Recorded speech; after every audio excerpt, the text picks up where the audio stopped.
Hello friends, account economics और maths की videos की नोटिफिकेशन के लिए चैनल को सब्सक्राइब करें और साथ में लगे बेल आइकन को प्रेस करें। Hello friends, welcome back to boost your knowledge. आज हम इंटरनेशनल बिजनेस से रिलेटेड नेक्स्ट 20 क्वेश्चन करने जा रहे हैं। इससे पहले हमने 2 वीडियो में 40 क्वेश्चंस कर लिए हैं। आज हम स्टार्ट कर रहे हैं क्वेश्चन नंबर 41 से।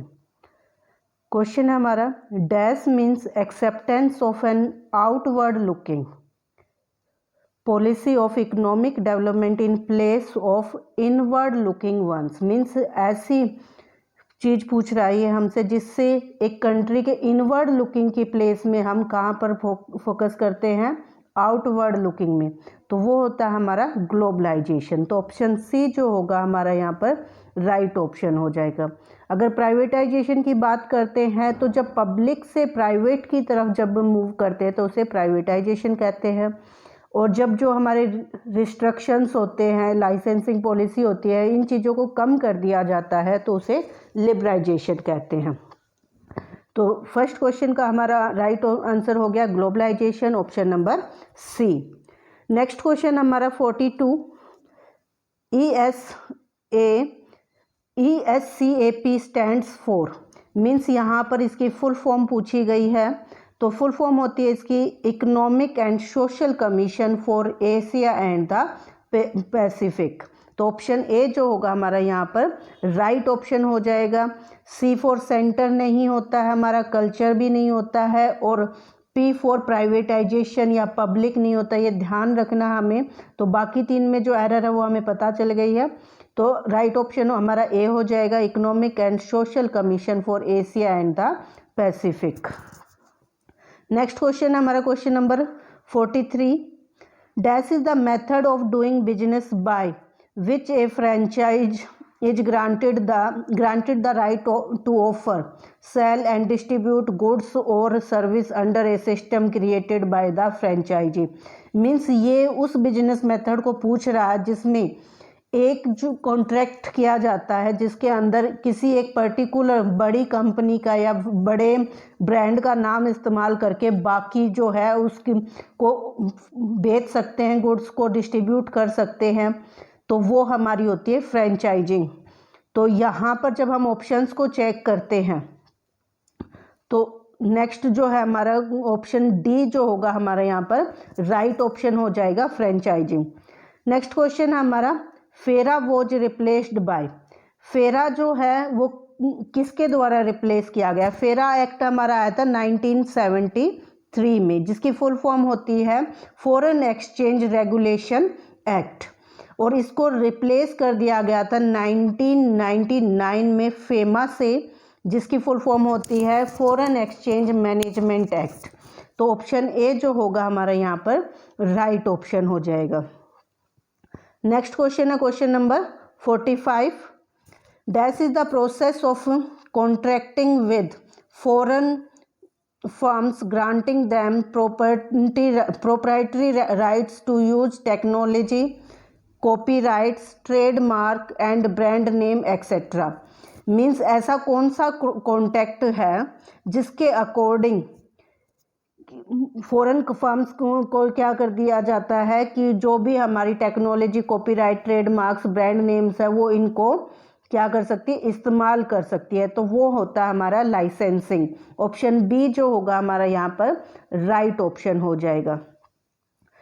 नेक्स्ट क्वेश्चन है हमारा question number 46, dash is the part of parent cooperation and simply an extension of domestic operation. Means जिसके अकॉर्डिंग जो भी हमारी डोमेस्टिक ऑपरेशंस एक्टिविटीज है उनको एक्सटेंड कर दिया जाता है, और वो किसका पार्ट है? पेरेंट कोऑपरेशन का पार्ट है। तो उसको क्या कहते हैं? तो यहाँ पर जो है हमारा राइट आंसर हो जाएगा ओवरसी ब्रांच। ऑप्शन बी जो होगा हमारा राइट ऑप्शन हो जाएगा। ओवरसी हमारी पेरेंट कोऑपरेशन का एक पार्ट है, और इसमें जो होता है डोमेस्टिक ऑपरेशंस को हम एक्सटेंड कर लेते हैं। नेक्स्ट है question number 47, dash is separate company organized under a foreign nation legal code with accountability distinct from parent company. मतलब इसकी अकाउंटेबिलिटी पेरेंट कंपनी से अलग हो जाती है और ये एक फॉरेन नेशन के अंदर सेपरेट कंपनी ऑर्गेनाइज्ड होती है। तो ये जो होगा हमारी, ये किस टाइप की होती है, ये होती है हमारी फॉरेन सब्सिडियरी। तो फॉरेन सब्सिडियरी ऑप्शन ए जो होगा हमारा यहाँ पर राइट ऑप्शन हो जाएगा। नेक्स्ट क्वेश्चन हमारा question number 48, dash is a peculiar form of international trade that encompass more than an exchange of goods and services for or idea for of money। Means ये पूछ रहा है कि ऐसी कौन सी इंटरनेशनल ट्रेड की peculiar form है, peculiar मतलब स्ट्रेंज फॉर्म है, जिसके अंदर गुड सर्विसेज और मनी के आइडिया से रिलेटेड ज़्यादा, उससे ज़्यादा जो है हमारा क्या किया जाता है, एनकम्पोज किया जाता है, तो उसको हम बोलते हैं काउंटर ट्रेड। ऑप्शन सी जो होगा हमारे यहाँ पर राइट ऑप्शन हो जाएगा। नेक्स्ट है हमारा question number 49, GATT GATT GATT agreements as modified by the dash agreement.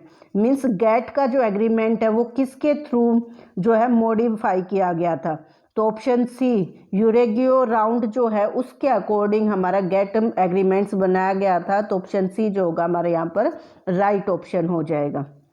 Next है हमारा question number 50, dash is a multinational. Means ये मल्टीनेशनल की एक फॉर्म को पूछ रहा है, in which both ownership and control are so depressed internationally. International level पर उनको बहुत ज़्यादा डिप्रेस मतलब फैला दिया जाता है ओनरशिप को और कंट्रोल को।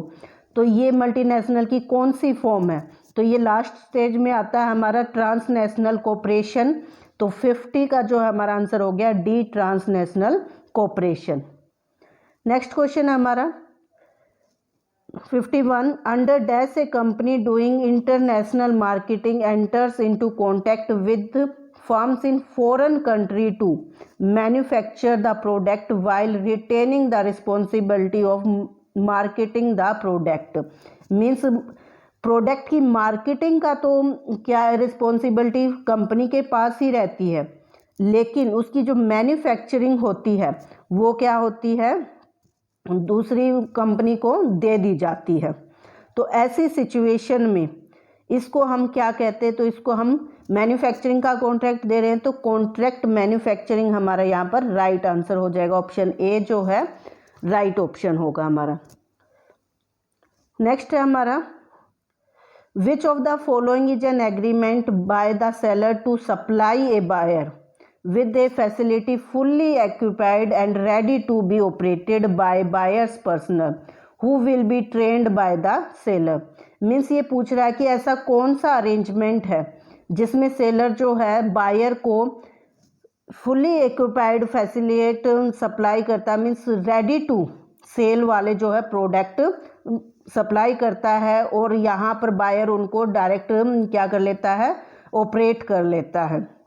तो ऐसा जो है हमारा ट्रंकी कॉन्टैक्ट में होता है, जो ट्रंकी का मीनिंग होता है रेडी टू यूज। तो यहाँ से भी हम आइडिया लगा लेते हैं कि सेलर जो है डायरेक्ट सप्लाई को फुली ऑक्यूपाइड दे रहा है, ऑक्यूपाइड, जिससे वो आगे क्या है डायरेक्ट उसको इस्तेमाल कर सकता है, आगे बेच सकता है।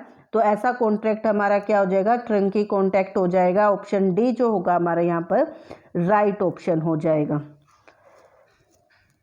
उसके बाद नेक्स्ट है हमारा question number 53, the term entity refer to. तो ये किससे रिलेटेड है हमारा, ये स्ट्रेटेजिक अलायंस से रिलेटेड टर्म है। तो 53 का ऑप्शन हो जाएगा सी, स्ट्रेटेजिक अलायंस। नेक्स्ट है हमारा क्वेश्चन नंबर 54, यहाँ पूछ रहा है विच of the following is not a form of counter trade. Counter trade की फॉर्म में कौन सा नहीं है, तो बार्टर है, बाय बैक भी होता है, कंपनसेशन डील भी होती है हमारी काउंटर ट्रेड के अंदर, लेकिन डायरेक्ट एक्सपोर्टिंग नहीं होती है। तो ऑप्शन डी जो होगा हमारा यहाँ पर राइट ऑप्शन हो जाएगा। नेक्स्ट क्वेश्चन है हमारा 55, dash is defined as the designing and managing of system that contract the flow of materials into, through and out of the international cooperation. Means ऐसे डिजाइन और मैनेजिंग सिस्टम को पूछ रहा है जहाँ पर मटेरियल का फ्लो जो है वो into through out of international cooperation होता है। तो इसको जो है इंटरनेशनल लॉजिस्टिक बोला जाता है। तो ऑप्शन ए जो होगा हमारा यहाँ पर राइट ऑप्शन हो जाएगा। नेक्स्ट क्वेश्चन है हमारा, which traffic is intended primarily to accord protection to domestic industry from foreign competition। Means foreign competition से डोमेस्टिक इंडस्ट्रीज को प्रोटेक्शन प्रोवाइड करने के लिए कौन सा टैरिफ इस्तेमाल किया जाता है। तो नाम से यहाँ पे पता चल रहा है कि प्रोटेक्शन के लिए है, तो कौन सा होगा हमारा प्रोटेक्टिव टैरिफ होगा। तो राइट ऑप्शन जो होगा हमारा यहाँ पर सी हो जाएगा, प्रोटेक्टिव टैरिफ। नेक्स्ट क्वेश्चन हमारा question number 57, dash is the risk of financial market और personal losses because of political decision and disruption. जो पॉलिटिकल डिसीजन या पॉलिटिकल डिस्ट्रप्शन के कारण अगर हमारे फाइनेंशियल मार्केट को किसी भी तरह का रिस्क होता है या पर्सनल लॉसेज होते हैं, तो ऐसे रिस्क को क्या कहा जाएगा। पॉलिटिकल रीजन से है तो पॉलिटिकल रिस्क कहा जाएगा। तो ऑप्शन बी जो होगा हमारे यहाँ पर राइट ऑप्शन हो जाएगा। कुछ क्वेश्चंस के आंसर हमें डायरेक्ट क्वेश्चंस में ही मिल जाते हैं। यहाँ पॉलिटिकल वर्ड से हमारा जो है पॉलिटिकल रिस्क हमारा डिफाइन किया जा सकता है। नेक्स्ट क्वेश्चन है हमारा, Asian development bank is headquarter at. तो एशियन डेवलपमेंट बैंक का हेडक्वार्टर हमारा मनीला में है। तो ऑप्शन ए जो होगा हमारा यहाँ पर राइट ऑप्शन हो जाएगा। नेक्स्ट हमारा question number 59, name the monetary reserve currency created by IMF in 1969। Means 1969 में IMF ने जो मॉनेटरी रिजर्व करेंसी क्रिएट की थी उसका नाम पूछा गया है। तो वो थी हमारी स्पेशल ड्राइंग राइट्स। तो ऑप्शन बी जो होगा हमारा यहाँ पर राइट ऑप्शन हो जाएगा। नेक्स्ट क्वेश्चन है हमारा, which of the following does not come under the organisation structure of MNC। Means जो MNC ऑर्गेनाइजेशन स्ट्रक्चर है उसके अंदर कौन सी चीज़ इंक्लूड नहीं होती है। तो यहाँ जब हम बात करते हैं तो ग्लोबल प्रोडक्ट स्ट्रक्चर हमारा MNC में इंक्लूड होता है, फिर मिक्स स्ट्रक्चर भी हमारा MNC में इंक्लूड होता है, लेकिन जो डाइवर्सिफाइड स्ट्रक्चर है वो इंक्लूड नहीं होता है। तो ऑप्शन सी जो होगा हमारा यहाँ पर राइट ऑप्शन हो जाएगा। इसका मतलब मैट्रिक्स स्ट्रक्चर भी हमारा इसके अंदर इंक्लूड होता है। तो आज के लिए इतना ही। आई होप आपको सारे क्वेश्चन समझ आए होंगे, आपकी प्रिपरेशन अच्छे से चल रही होगी। अगर आपको वीडियो अच्छी लगी है तो इसे लाइक शेयर जरूर करें। पर अगर आप नए हैं तो चैनल को सब्सक्राइब कर लीजिए और साथ में लगे हुए बेल आइकन को प्रेस कर लीजिए ताकि आने वाली सभी वीडियोज़ के नोटिफिकेशन आपको मिल सके। Thank you.